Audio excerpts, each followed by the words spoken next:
Page 22 in the big packet, so please open to page 22. And we'll take a quick look at the calendar here.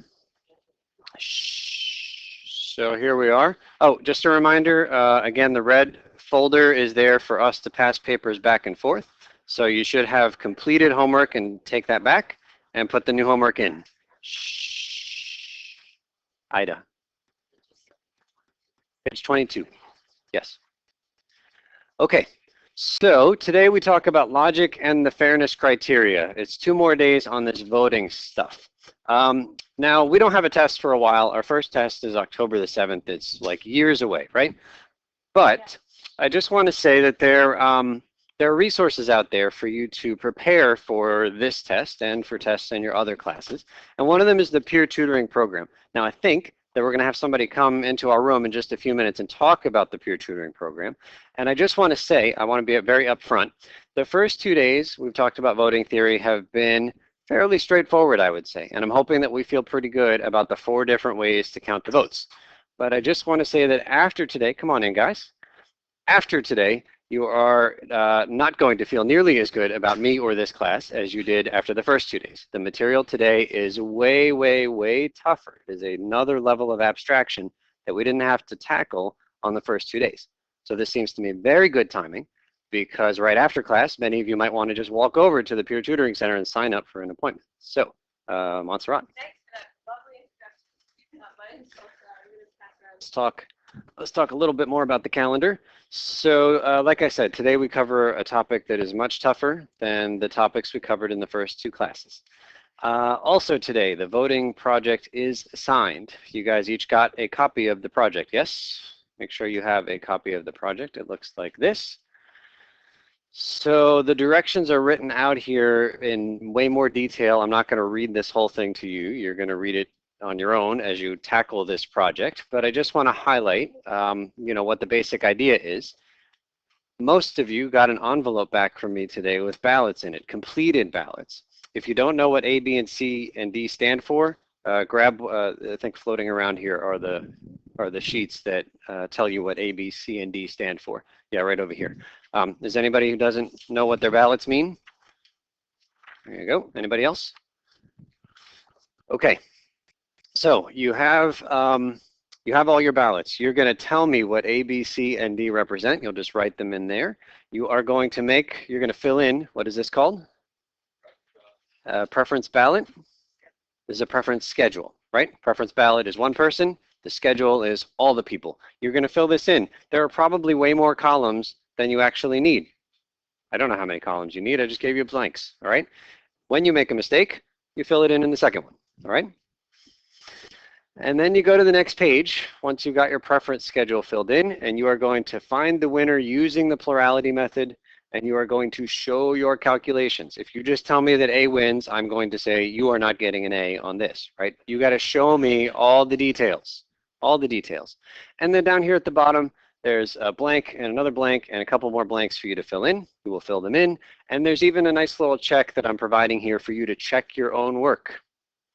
On the next page, same thing, but order method. And you show all the work and you fill in the blanks. And again, I provide a check for you. And on the next page, plurality with elimination, fill in the blanks.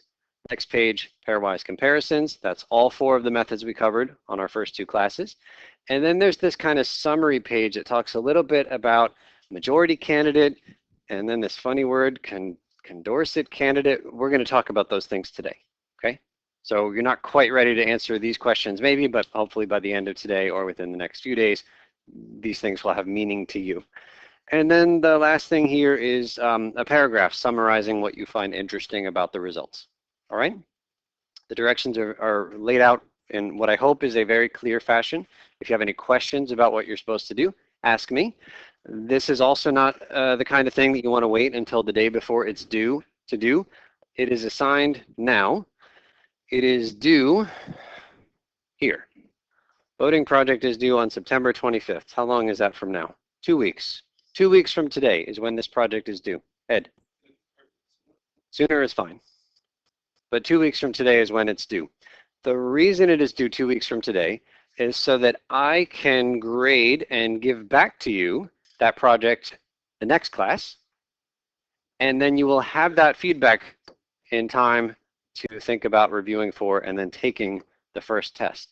So I've taught this course a few times before, and their voting project was after the test. And a lot of people didn't understand voting until after they did the project, but they had already taken the test and not done so well on it. So we're trying to make it so that you do the project, you gain the hands-on experience that will hopefully give this voting stuff meaning to you, and then you'll be ready to take the test. All right? Questions on the calendar? Okay. Let's go back here then to page 22. So right here in the middle of page 22, let's see, we got that.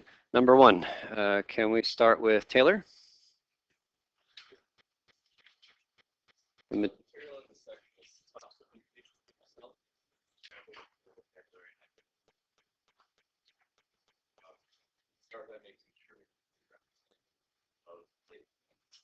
If-then statements. If-then statements. Thank you. Okay, Jeremy, number 2.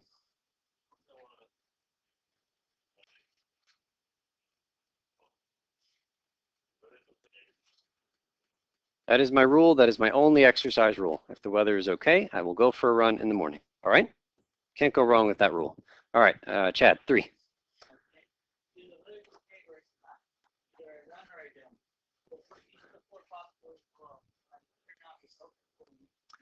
Okay, let's take a look at these 4 sentences. This is every single possibility for whether or not the weather is okay and whether or not I go for a run. There's only 4 possibilities. They're all here. The weather's okay and I go for a run. Fine. The weather's okay and I don't go for a run. Fine. The weather's not okay and I go for a run. The weather is not okay. I don't go for a run. Let's think about which, if any of these scenarios, involves me breaking my one rule. Again, my rule is if the weather is okay, then I will go for a run. Let's take a look at the first sentence here in A. The weather is okay. I go for a run. Did I cheat or did I follow my rule? I followed my rule. The weather was okay. I promised myself I would run. That right there is a true statement. I followed the rule. Let's take a look at the next line, B. The weather is okay. I don't go for a run. Did I follow the rule or did I cheat? I cheated. I cheated myself. I made a promise to myself that if that weather is good, I'm going to run. The weather was good and I didn't hold up my end of the bargain. So this one right here is false. That is a lie. Or at least if that happened, then I lied when I said if the weather's okay, then I go for a run. Okay, C and D are trickier for a lot of folks. C, the weather is not okay, I go for a run. Did I cheat the system? Yeah? Yeah, well, what has to happen for me to make that promise to myself for my rule? The weather has to be okay. I'm just making a promise to myself that if the weather's okay, then I promise that I will do something. I will go for a run. But I make nothing, I make no statement about what I'm going to do if the weather is not okay. I don't say anything about that possibility. All I do is promise that if the weather's okay, I promise I'm going to go for a run. But the weather not being okay is not something that I addressed in that promise. So if the weather is not okay and I go for a run, good for me. But I didn't break my rule. The rule doesn't imply that I can't go for a run unless the weather is okay. It doesn't say that. So this is surprisingly a true statement. I did not break my rule. Last possibility. The weather is not okay. I don't go for a run. Did I cheat? No. I didn't say anything about what I would do if the weather is not okay. So maybe also surprisingly, that is a true statement. It's fine. I did not cheat. So looking at those 4 possibilities, the one that we're going to focus on is this one right here. The weather is okay, but I don't go for a run. That broke the promise. If the weather's okay, then I will go for a run. So we're going to see this on the very next page, but the only way to cheat in an if-then, the only way to make an if-then statement false, the only way for that to be a problem, is if the first part of the statement, the weather's okay, is true, yes? And the second part of the statement, I will go for a run, is false. I don't go for a run. The first part was true. The weather was okay. The second part, I said I would go for a run, but I didn't. So the only problem with an if-then statement happens if the first part is true and the second part is false. I think that's written on the next page. Number 4, let's go to Alicia. To summarize, the only way an if-then statement is false is if the if part is true and the then part is false. Now let's go back to our analysis. Thank you. Nicole, 5.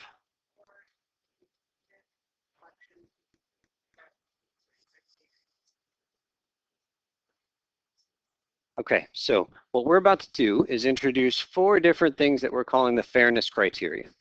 Now, we've already talked about 4 ways to find a winner of an election. There was plurality, there was Borda, there were 4 ways to find a winner. Suppose that we have picked one of these 4 ways, or any number of other different ways to find a winner. We're done with that. But then after the fact, we want to know, was the result of the outcome fair? Was it okay? Did the winning candidate deserve to win this election? Because if it didn't, then there's a flaw in the system. So that's what these other 4 things are about to be. So here's the majority criterion. It's the first one. Hold on one second. Anybody know this gentleman's name right here? Raise your hand if you know this person's name. Super. What is it? Damien. Damien, go ahead. The majority criterion.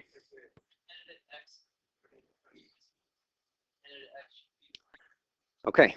If somebody has a majority, does majority mean more than anyone or more than half? More than half. If somebody has more than half of the first place votes, they should win, yes? That seems fair, right? Okay, so let's take a look at number 6. And don't say it out loud, but raise your hand if you know this young lady's name right here. Oh, that's not as many hands as I want. Oh, that's almost all of them. Stephen, do you remember her name? No. Sam. That's Barbara. Barbara, can you read number 6, please?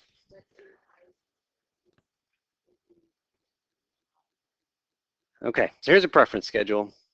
And we're going to look at part A. Does any candidate have a majority of first place votes? So, okay, what's the total number of voters here? 7. So majority means, yeah, majority is at least, we've seen that symbol, right? Greater than or equal to. Okay, so at least 4. Does somebody have a majority of first place votes? Yes. A. A has a majority of first place votes. That doesn't necessarily mean they win, because there's different ways to count the votes and different ways to find a winner, but A has a majority of first place votes. Let's go down here to part B. We're going to do this kind of quick. I want to find the winner using the Borda method. Can we divvy up the work here? Maybe one person at your table will find the point total for A, somebody else can do B, somebody else can do C, and somebody else can do D. Just split up the work, see if you can remember the Borda method. Okay, so who is the winner using the Borda method? The winner is C. Fair enough. C is the winner. So let's summarize what happened here.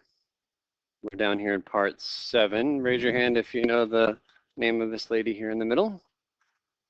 Not as many as before. Raise your hand, look at her. Here, look at your adoring crowd. Yeah, good. Everybody got it? Okay, Lila, what's her name? Ida, can you read number 7, please?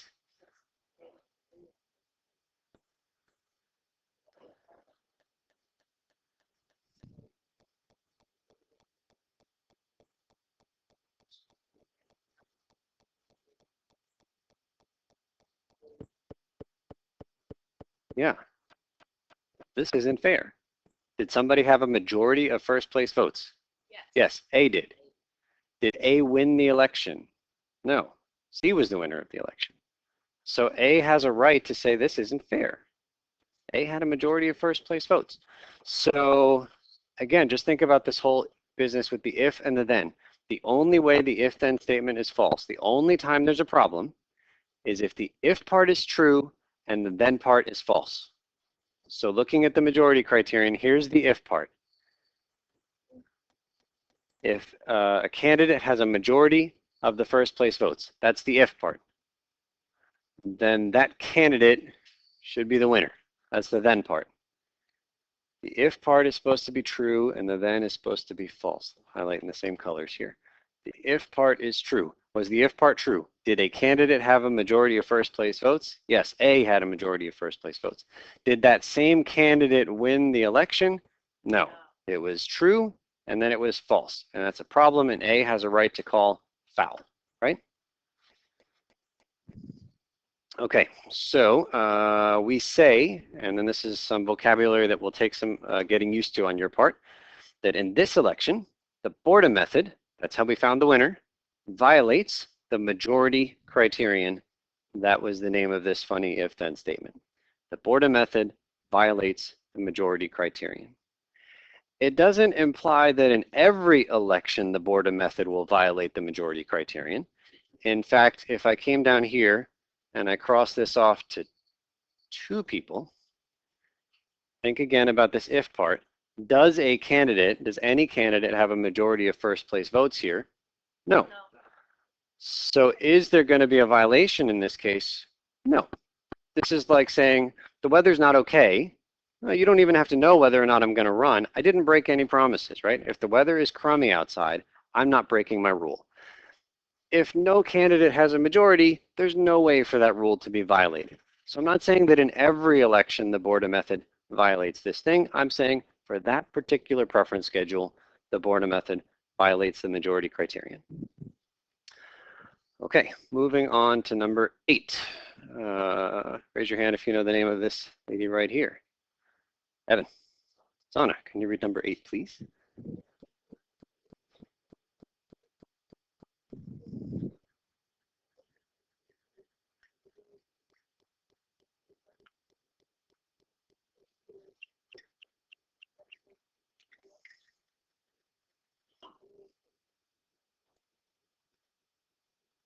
Super.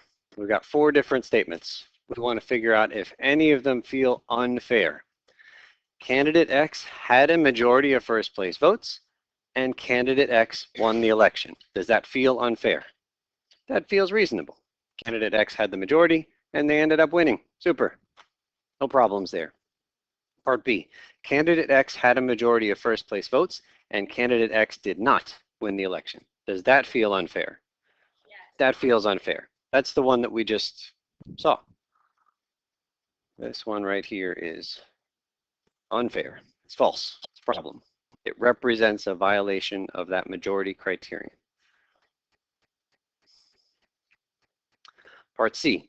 No candidate had a majority of first place votes, and candidate X won the election. Does that seem unfair? No. Somebody has to win. It's okay that nobody had a majority. Totally fine. No problems. No candidate had a majority of first place votes, and candidate X did not win the election. Unfair? No, it's fine. Totally fine. So there's only one out of the 4 possibilities that's a problem. Those 4 possibilities are written in the same order as the weather and the running example. And it's always going to be that one right there where the first part is true and the second part is false. That's unfair. Okay, moving on to number 9. Can we go, let's see, Kate?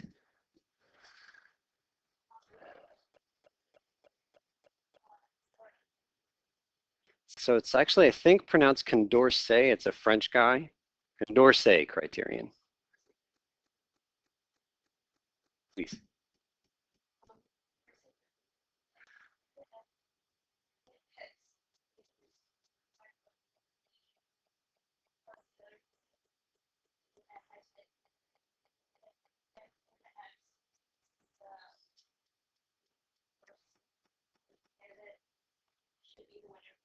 Okay, here's another fairness thing. Let's make sure it's a lot going on here, so let's make sure we understand it and see and agree that it seems fair. If one candidate is preferred in a head-to-head competition with each of the other candidates, if one person beats everybody else head-to-head, remember when we did A versus B, A versus C, A versus D, B versus C, everybody versus everybody. If one candidate beats everybody else in that head-to-head business, then they should win. Seems fair, right? If everybody prefers one candidate to every other candidate, they should win. In such a case, that candidate that beats everybody head-to-head is called a Condorcet candidate. Fair enough. Next page. Number 10, Lila.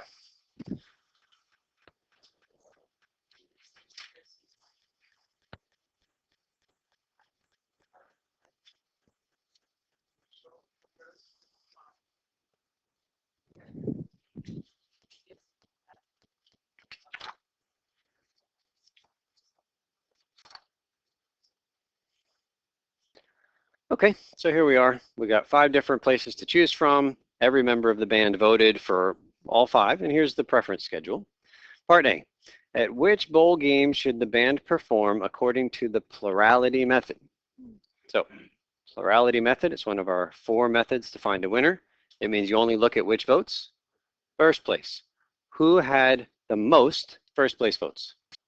Is R. The Rose Bowl had 49, H had 48, F had only 3, so R is our winner. And you don't have to show a lot of work here to show me that you know what's going on with plurality. You just have to write the 3 numbers, right? R wins.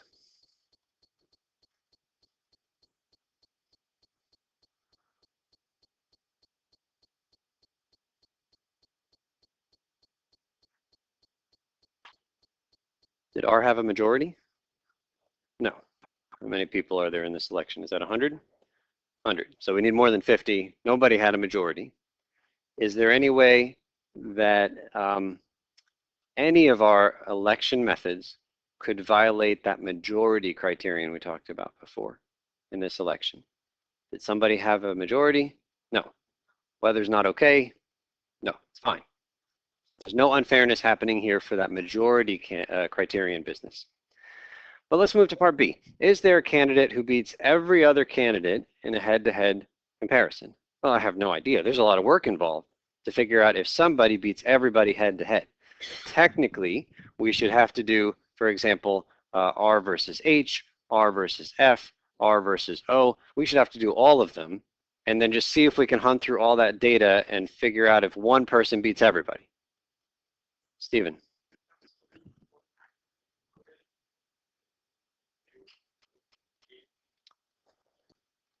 All right, so Stephen is looking at this column and maybe recognizing that the Fiesta Bowl has no chance of winning. Who would those 3 people rather vote for then? Yeah, so like if they threw their votes over here to H, then all of a sudden we've changed the outcome of the election. So it's very easy to manipulate a plurality vote by doing just that. Let's see if we can avoid some of this work. It's a lot of work. Is there a candidate? There's not a lot of candidates that really have a chance of beating everybody head to head. In fact, there's only kind of 2 candidates that are way up there. Who are they? R and H. Like R and H have just about all the first place votes. And it feels like if somebody's going to, I mean, like R is going to beat everybody else handily, except for maybe H, because look, R already has 49 votes. All they have to do is find like another vote or 2 here or there, right? Okay, so let's just look at R and H. Oops. Okay, so I'm going to look at R versus H and see what happens. So R's and H's. Who gets the first column, R or H? All right, so R gets those. I'll put that in yellow. Second column, R or H. All right, so H gets those. Third column is going to be the one to decide it. R or H, who do those last people prefer? H, because H is higher. Okay, so then what was the score in this head-to-head? 49 and 51, 48 plus 3. Okay, so I can guarantee you that R didn't beat everybody head-to-head because they just lost, right? So it feels like if somebody's going to have a chance to beat everyone head-to-head, it's got to be who? Got to be H. So let's explore just H. Okay, so we did H versus R. How about we take a look at H versus F and H versus S, and who else am I missing? H versus O, thank you. Okay, so let's take a look at H and F. So I'm going to give, H automatically is going to get those 48. So how about this first column, H versus F? H gets those, and who just won between H and F? H won. I'm just going to highlight. I'm not going to put the scores here. Between H and S, who gets that first column? H gets those. Oops. H gets those. And who wins between H and S? H wins. And then finally, H versus O, who gets the first column? H gets that one as well. H is above everybody, right? H was second in that column. So H pretty handily beats everybody except for R, where they just barely beat them, but they still beat them. So did somebody beat everyone head to head? Yes, H did.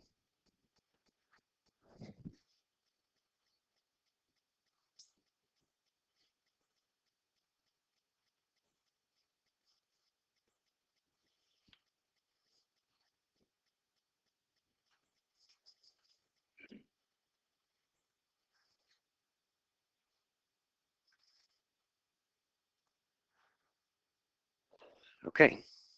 So again, this Condorcet criterion says, if someone beats everybody head-to-head, they should win. Did somebody beat everyone head-to-head? Yes. Did they win when we did this plurality business? No. R was our winner. But H has every right to complain about that outcome because they feel like they should win. They beat everybody head-to-head. That's a violation. So here's the sentence. We're going to fill in 2 blanks. In this election, the blank method, the method is how we counted the votes. Plurality was how we found the winner. The plurality method. And it violated one of our criteria. Which criteria did it violate? Is the Condorcet criterion.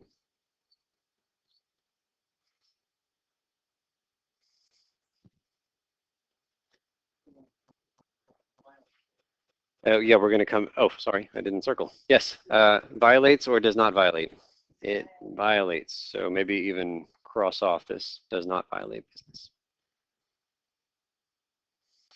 In that particular election we just looked at, the plurality method violates the Condorcet criterion. It's a lot of vocabulary.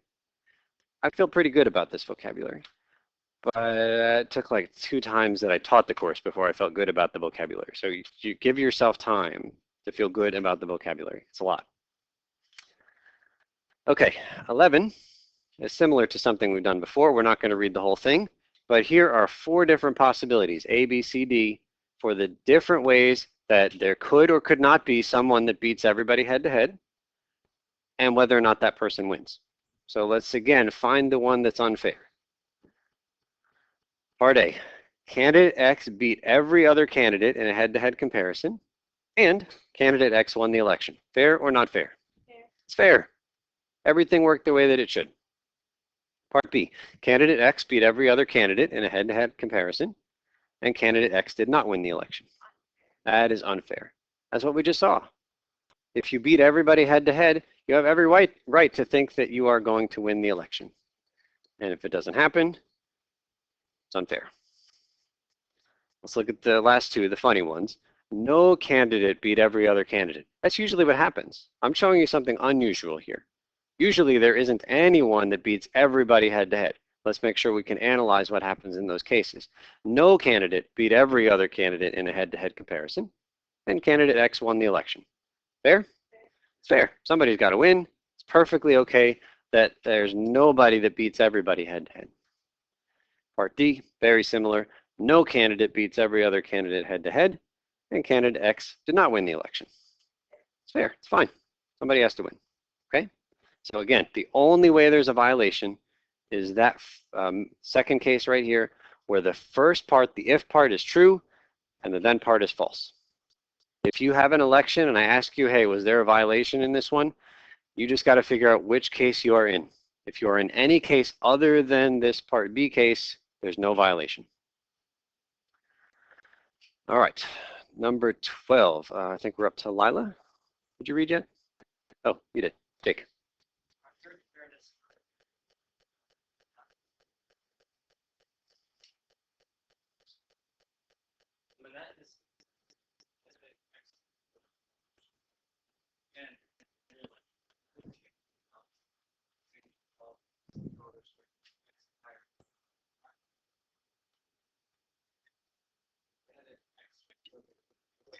Okay, so this one is the toughest one to understand so far, so let's analyze.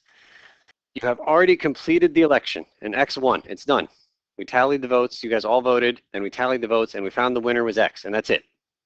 But for some reason, for whatever reason, there's a re-election. And in that re-election, the only changes that you, the voters, make is that some of you move X even higher on the ballot. Some of you take the candidate that already won and you rank them even higher and you leave everything else the same. And most people that go out and revote leave exactly the same votes. What should happen? X should still win. X should win more if that, I mean, that doesn't make sense. But I mean, like X won already, and then everybody goes out and votes exactly the same, except some of you put X even higher. X should still win. X should win by an even wider margin. But sometimes X loses. Which is really surprising. So let's take a look at 13. Eileen.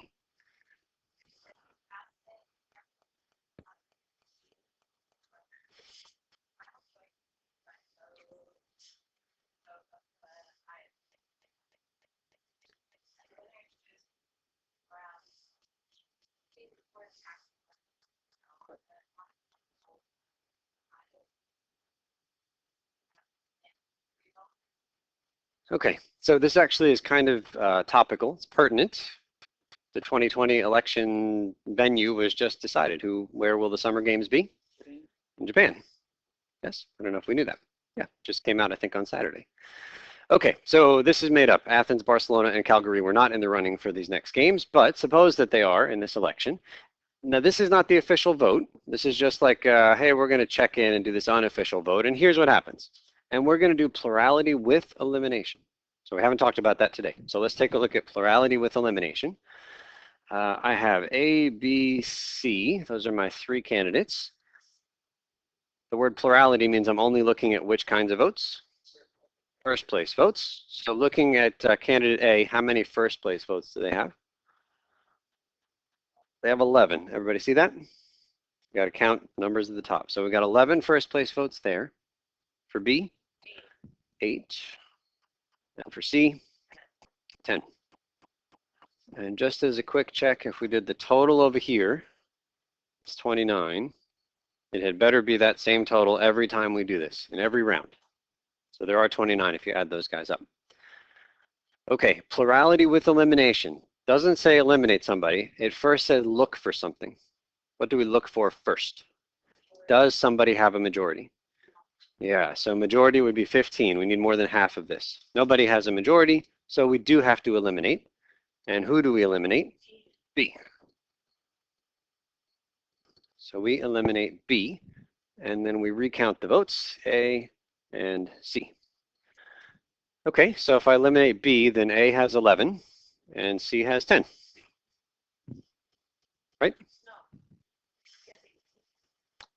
Yeah. You can't just cross off B and then write the same numbers again. Something is about to change. And in fact, if I do this, then how many voters are counted so far? Only 21. I'm missing some people. All 29 need to be counted every time. So I really do literally cross off B, but that means that those 8 votes, they go to the next person, which is C. So it's not 10, it's 18. Right? Somebody gets those votes.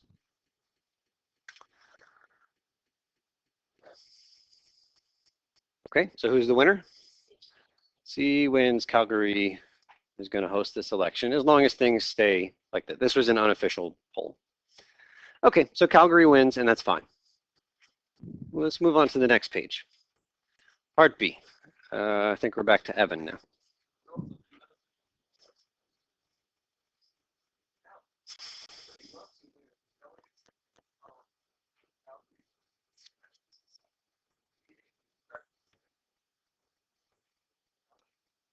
Okay, so new preference schedule. The last column, we're going to put Calgary first and then Athens. So let's just look here and then we'll fill in the blank on the next page. So these people here are going to change their votes.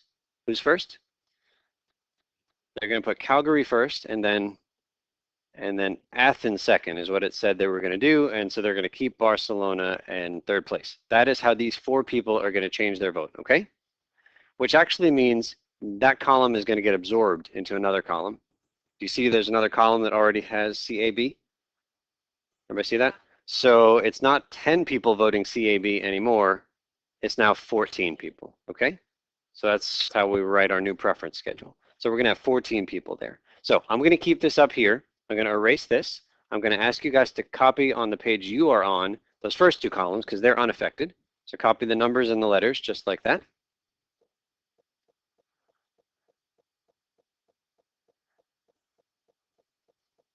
But then the third column, yes, it is CAB, and you can copy that in the third column.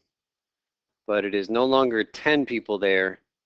It's all 14 of those people are voting CAB. So that's what your preference schedule should look like. And there won't be a 4th column at all.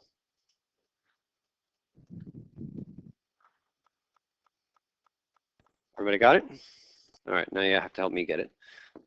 So what do we have here? So this was 7, 8, 14 ABC. Is that the first one? And then BCA and then CAB. Thank you. Okay, so there's the new election. Now, who won the election the first time?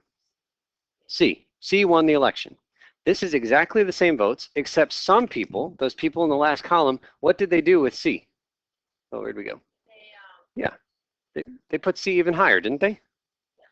They used to have A first, but now they say, well, Calgary's going to win. I want to vote for the winner. So they put C even higher, right?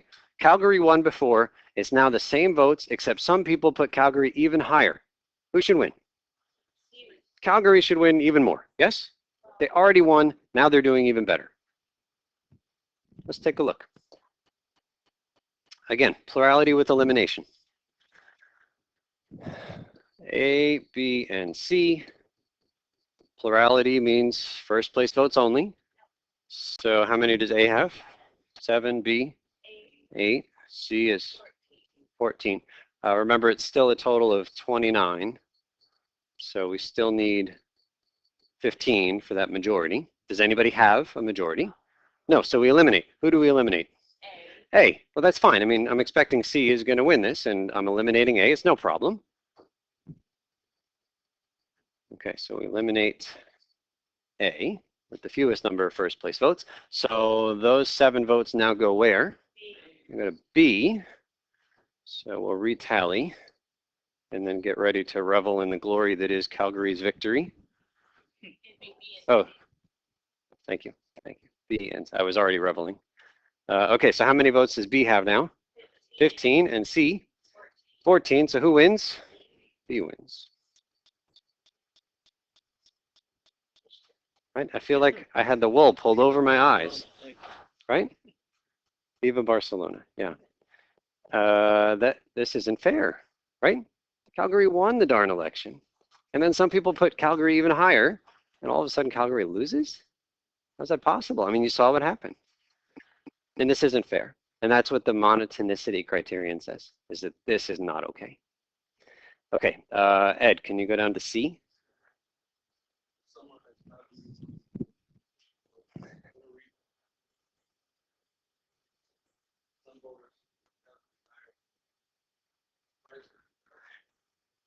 Okay, can you guys fill in the blanks and circle? The blank method, and then circle either violates or does not violate the blank criterion.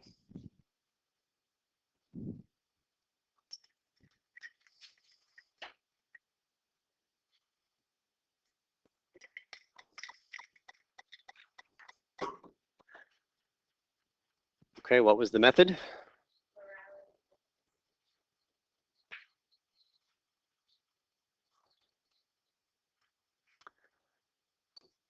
Violates or does not violate? Violates. I will cross off the other phrase. What's the name of the criterion? Monotonicity.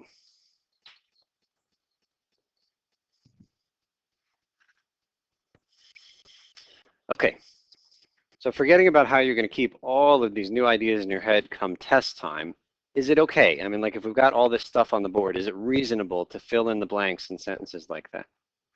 Hope so. Okay, 14, we're back to Mary.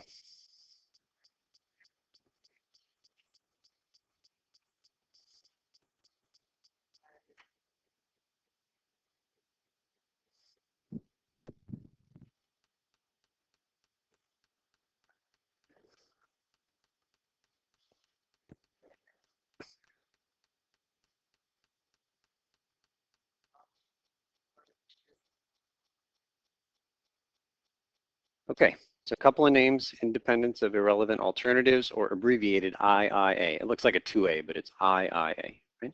Or the dropout criterion. So you have your election, X wins, we're happy. But then we do a recount, not a revote, but just a recount. You don't go out and vote at the polls a second time like we just did with the Olympics. It's just the same election, but somebody drops out. Well, X should still win, right? I mean, like X was the winner before, and then one of the losing candidates dropped out. X should still be the winner. Fair enough. Let's go to 15, and we're up to Brandon.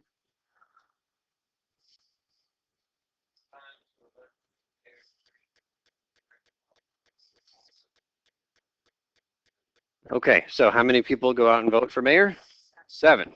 But that's all right. The people are going to speak, so we've got 7 voters here. Part A, who is the winner using the plurality method? A, and again, show your work, which just means counting, showing me that you looked at the first place votes. So go ahead and fill in the first place votes for ABC.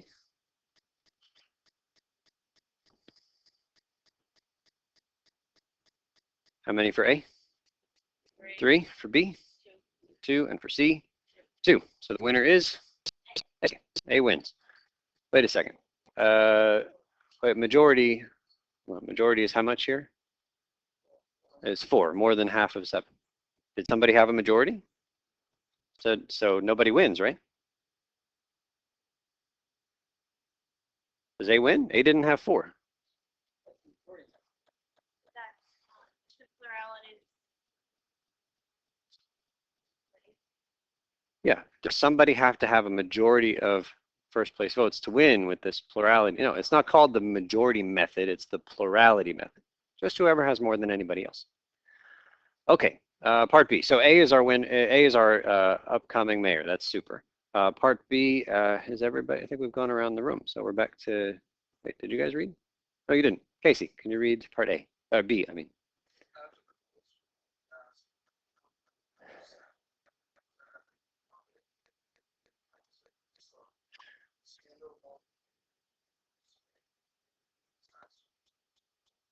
Okay, it's fine. It's totally fine. So B withdraws. Was B the winner before? No, it's okay. And that fairness criteria we just talked about says that who should still win? A was the winner before. B was a losing candidate. B drops out. A should still be the winner. That seems fair. But the votes have already been cast. The election is completed. You can't ask people to re-vote with this new knowledge that B has withdrawn because of that scandal. It's not fair to the candidates. It's not fair to the voters. So we're just going to use the information that we have. The people have already voted. All we can do is say that B is no longer in the game. And this is how the voters would have voted without B being on the ballot. So what happens here if we do this plurality business? Who gets those first votes? A gets those. How about the second votes? C gets those. How about the last column? C, there. So what's the score now? It's 4-3. Who wins? C. Is that fair? Doesn't seem fair. Let's see, B has been crossed off, so that means that A still has 3, but now C somehow becomes the winner based on the recount. Doesn't seem right. A was the winner. B was a loser. The fact that B disappears should not change the winner, right? But it did. That's a problem. Go ahead and fill in the blanks in part C.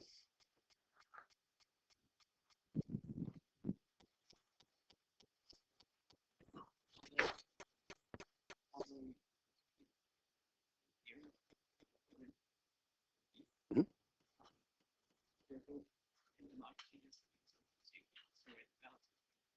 Right.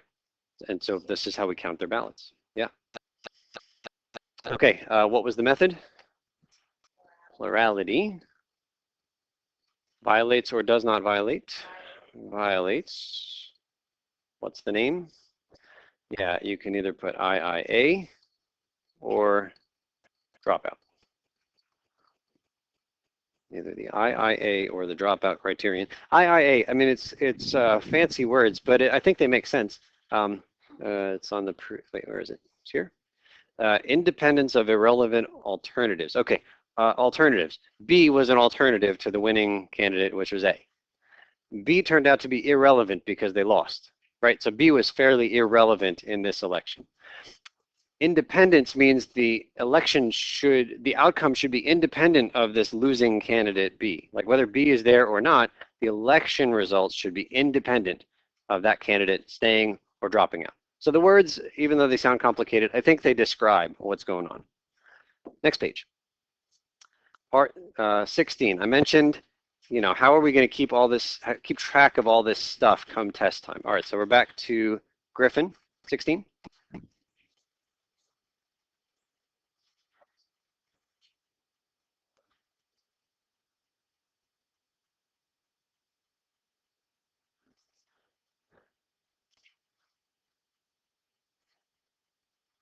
Okay, so before we look at this, just jump to page 9. Make sure you find this resource that you have. So page 9 has all of, find page 9. So what do we see on page 9?